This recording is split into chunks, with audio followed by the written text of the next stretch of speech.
Hey, listen! Welcome everyone, this is AndresRestart, and this time we are doing a graphics comparison and analysis for Paper Mario: The Thousand Year Door, coming to Nintendo Switch sometime in 2024. Now, this is an initial analysis. There will be more later down the road when we get more footage and we have our hands in the game sometime next year.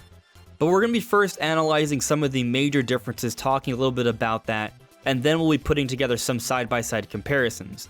But for these side-by-side comparisons, what I would like to note is that Brandon, who's helping out a lot with this video with the scripting and putting together all the footage, has compiled a lot of GameCube footage that is emulated, so it actually looks a little bit better than the original, but regardless, it will still do a great job of showcasing the differences that we're seeing on Nintendo Switch. And spoiler alert, they are impressive, vast differences. We're talking about basically an entire remake here. This is not just a remaster, at least from a visual perspective. And even in some cases, they've reimagined how they would put together some of these scenes. And we'll be talking about and showcasing that throughout this video. And then once we're done with our analysis and side-by-side comparison, towards the end of the video, I will be talking a little bit about a possible Switch 2 version and how that may see some improvements as well. Now, before going forward, let me point out that we are aiming to hit 50,000 subscribers by the end of the year. So if you do enjoy my content, please subscribe and hit that notification bell. With your help, it just might be possible. So Paper Mario: The Thousand Year Door on Nintendo GameCube is already a fantastic looking game. Had Nintendo decided to simply upscale it to 1080p, maybe revamp some of the textures, clean it up a bit, it would have measured up pretty well to a lot of Switch games even for today's standards. Most people would have been okay with that as a remaster. But what we're seeing here, as I said earlier, is more than just a basic remaster. From what we can tell, it seems like every single asset in this game has been completely redone. It's to the point where it's a bit of a different visual style. Far more of the world looks like it's made out of paper or cardboard, which you would say is the point of Paper Mario, but back on the GameCube, not everything looked in that way, but here in Thousand Year Door, it is absolutely the case. For example, in Mario's house, the chair, the cups, for the time they looked semi-realistic in a simple way for the Nintendo GameCube, but now they've been made to look like they're actually made out of paper. Every asset we're seeing here is completely new. Another very easy to spot example is the water in the game. Totally different look. It's far much more like Origami King. The waves themselves are made of paper now.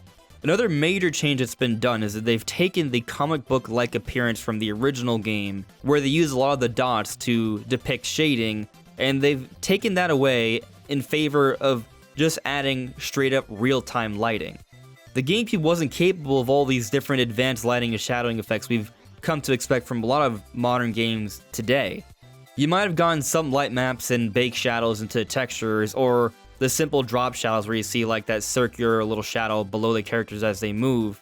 But that was pretty much it. It was nothing significant. In the remake, however, you're seeing a lot of the new lighting techniques and shadow maps. You have the ambient occlusion where the shadows blend in more naturally. And there even seems to be some level of global illumination, or at least an approximation of it. There's just a lot more pleasing to the eye lighting and shadow effects, like when the characters are on stage, you can see the reflections upon the floor, or when we see the epic scene of the dragon boss fight, we see lights shining through the archways. Great lighting effects always help games to look a lot better. Now before we get into the comparisons, I would like to note a few more things. The original Thousand Year Door on GameCube was in a 4x3 format. It was just a square to match the typical tube-like televisions we had back in the day. Like pretty much every game that comes out now, the game's in widescreen, meaning there's a much bigger field of view. You can see much more of the game world now. Brandon did try to get a precise pixel count of the game, but due to YouTube compression, it's not totally clear, but based on some clean edges he could count, he would say it's in 1080p. However, the game currently is being showcased at 30 frames per second, while the original on GameCube was at 60 frames per second. This may be a bit disappointing, but it does make some sense considering that Origami King was also running at 30 frames per second. My suggestion being that Thousand Year Door seems to have been made in the same engine as Origami King. And while that may mean just 30 frames per second on the Nintendo Switch, it seems like a relatively small price to pay for these vastly improved visuals across the board. Not only does it look like we have entirely new assets and textures and lighting and shadowing across the board here, but even the animation data seems to be a bit different. For example, in this cutscene, the paratrooper flies in more quickly,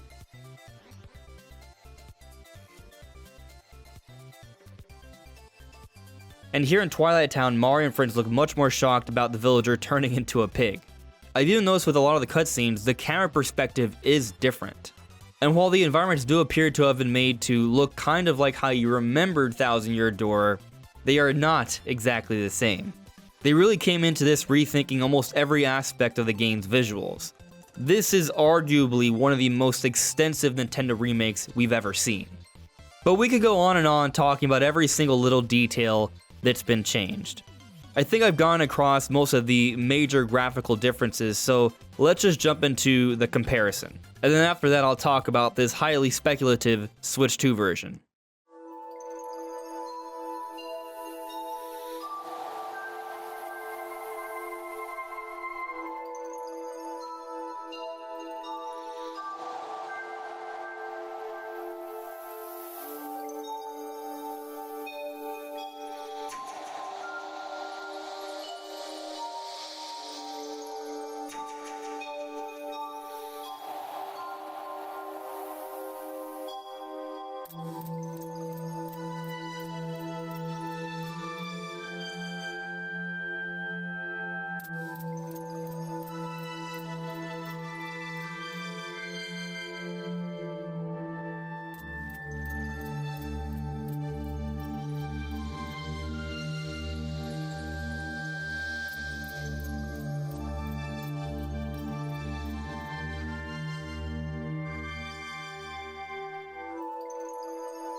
So I think most of you agree with everything we've seen here. Paper Mario the Thousand Year Door looks substantially better than the original, and a lot of work has been put into this remake. But I do wonder if maybe we could see more improvements on a possible Nintendo Switch 2 version. And the reason I'm even considering this as a possibility is because, one, Paper Mario the Thousand Year Door is coming out at some point in 2024. Nintendo didn't give us a specific release time, just sometime in the year. And with a recent report from Eurogamer suggesting that Nintendo may want to bring out the Switch 2 possibly earlier than the second half of 2024, it may not be that far off. Even if it ends up being sometime in the second half, if Thousand Year Door comes out during the summer or early fall, its release could coincide with the early launch window of Switch 2. And even if it comes out a few months beforehand, maybe they may want to offer a bit of a graphical upgrade on Switch 2. And I also think it should be noted, there's this theory going around that they have designed Thousand Year Door with the button layout of Switch 2 in mind.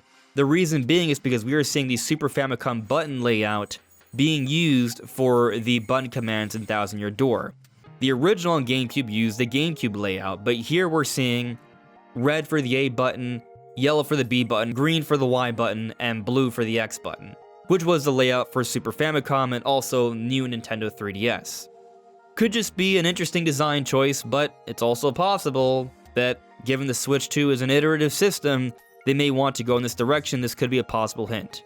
The ultimate point being is that Thousand Year Door may have a Switch 2 upgrade sometime in the future. And if it's the case, I can see them easily pushing the game from 30 frames per second to 60 frames per second, matching what it was back on the Nintendo GameCube, but with these greatly enhanced visuals.